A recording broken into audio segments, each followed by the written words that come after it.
will not be easy. You'll be asked for your strength because the course to victory may be long.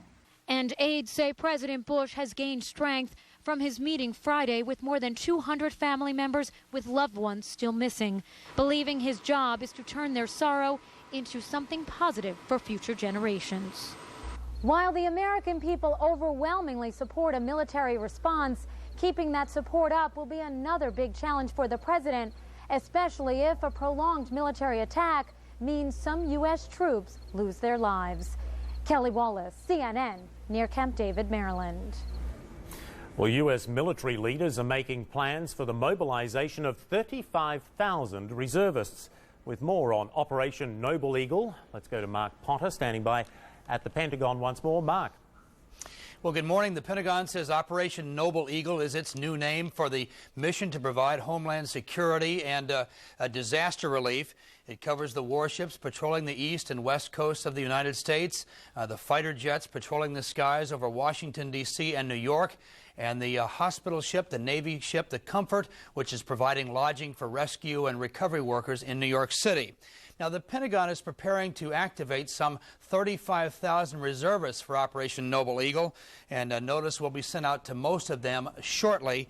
Hundreds of Coast Guard reservists have already been called up, and among other things, they will be providing increased port security. We're looking here at a live picture of the Pentagon tonight. Now, the Pentagon has released some new video that was shot a few days ago, shot Tuesday, shortly after American Airlines Flight 77 slammed into the building. The pictures were shot by an Air Force tech sergeant, showing the heavy smoke and the wall collapsing on top of the hole created when the 757 jet crashed into a lower floor. Since then, workers have been digging in, trying to shore up the walls, trying to dig deeper into the building.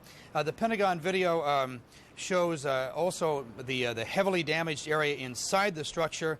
Revealed in the pictures is evidence of the human toll. These clearly were areas where people were working. Officials say it will take years and hundreds of millions of dollars to repair the damage, and they say that because the plane hit in a newly renovated area that had been reinforced, a more extensive damage was prevented and many lives were spared. So you estimate that 3,500 people were in Wedge 1 when this happened, or could have been? Could have been. So as a percentage, the casualties seem to be reasonably light, although, of course, each one is significant. I think that the fact that they happened to hit an area that we had built so sturdily was a wonderful gift. In a perverse way. In a perverse way. Now, it's believed that many employees were protected by steel reinforcements in that renovated area and also by new blast-proof glass that had been installed. Now, earlier in the day, grieving families of some of the victims here at the Pentagon were bussed into the area. They were escorted by police and attended to by military officials. For many, it appeared to be a very emotional visit. Those who wished to were allowed to leave flowers and mementos at the site.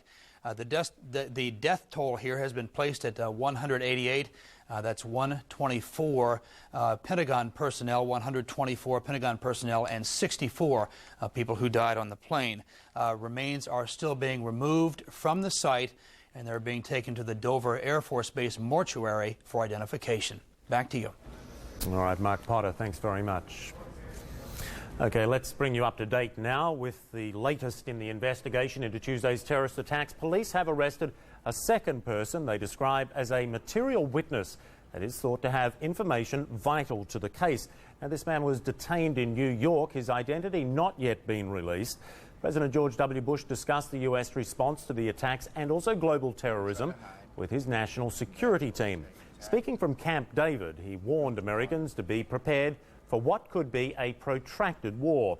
He said, so far, the Saudi dissident Osama bin Laden remains the chief suspect. Meanwhile, rescue workers are holding out hope of finding more survivors under the rubble, but they have not pulled out anyone alive since Wednesday. Those hopes must be fading by the hour. Nearly 5,000 people remain missing at the site of the fallen Twin Towers. On Saturday, New York paid its last respects to 3 senior members of the city's fire department. More than 300 firefighters are missing.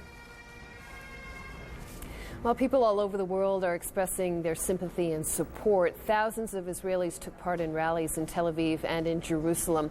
Israeli Foreign Minister Shimon Peres told the crowd in Tel Aviv that the U.S. leads the struggle for freedom, for security, and for humanity. Kuwaitis gathered at blood banks to donate blood for the victims of the attacks. Donors say they want to show their gratitude for U.S. involvement in the Gulf War after the Iraqi invasion in 1990. And then in Britain, soccer players observed a minute of silence. They were wearing black armbands, as you see there, as a sign of mourning. Well, Russia is moving closer to supporting the United States in its proposed military action against terrorists. However, officials in Moscow are saying that they've been warning against such attacks for some time now. CNN's Jill Doherty has that story. Russia is telling the West, we tried to tell you. Terror in the United States or terror in Russia. It's all controlled by international terrorist organizations, they say. The #1 criminal suspect in both countries, Osama bin Laden. The FSB, successor to the KGB, tells CNN it knew where bin Laden was hiding before the attacks on the U.S. and informed other special services. He's since changed his location, the FSB says, but is still in Afghanistan. And the agency vows to find out where he is and inform its Western colleagues. Russia has never tried to kill Osama bin Laden. We usually deal with infiltrating criminals, arresting them and turning them over to the courts to be punished. That's what I think should be done. However, we have experience where when a suspect offers arms resistance, in order to avoid casualties, it is possible to kill him. President Vladimir Putin says he's been warning the West since he took office that there is a worldwide network of fanatical terrorists funded primarily by drug money. They're fighting in Chechnya, he claims, and are responsible for a wave of apartment house bombings that hit Russia 2 years ago. But the West, Moscow says, spent too much time scolding Russia for how it dealt with the threat. I think now they understand that it is not just our internal issue. It's a problem for the entire international community. Evil must be punished, says the Russian president. But we should not become like bandits that act from behind a corner. We should consider our decisions and proceed from true facts. The attacks in the United States, he says, could be compared in scale and cruelty to what the Nazis were perpetrating. I feel guilty for what has happened, Vladimir Putin says. We spoke so much about this threat, but apparently not enough. Jill Doherty, CNN, Moscow. The terrorist attack on the United States is already having a huge impact on the world's economy, as you might imagine. Well, Richard Quest joining us now from London with a look at what might be in store for global business. Richard, obviously major effects. What can you tell us? What's ahead? Indeed, into this grim melee, let me bring a little bit of cheer, if that such it is. On Monday, a degree of normality will return to the financial world when the New York Stock Exchange and the New York markets are expected to open. Others, like the Nasdaq, will schedule opens at 9:30 on Monday morning. That's 4 days after trading was stopped. Stock exchange workers have tested equipment and communication lines. That took place on Saturday. Officials say Monday's trading day will begin with 2 minutes of silence, followed by the singing of God Bless America. Members of the New York City Police and the Fire Department and other emergency services, they will ceremonially ring the opening bell. There's no doubt that the terrorist attack is already having a huge effect on the world's economy. Joining me to discuss exactly what the effect might be is Howard Davis, Britain's chief regulator of the financial industry. Howard, when the markets do reopen on Monday, the New York markets, that is, it is more than just the beginning of a trading day. It's sending a message which is an important one. Yeah, I think it's a very important message that things are getting back to normal. And also, one has to say that although the London markets and European markets have worked well during the last week, there's been a great sense that the world financial system has been operating without its centre functioning. And therefore, it's been a slightly unusual kind of week, and everybody has felt that we're really waiting for New York to reopen before we can begin to see what the impact of this disaster is.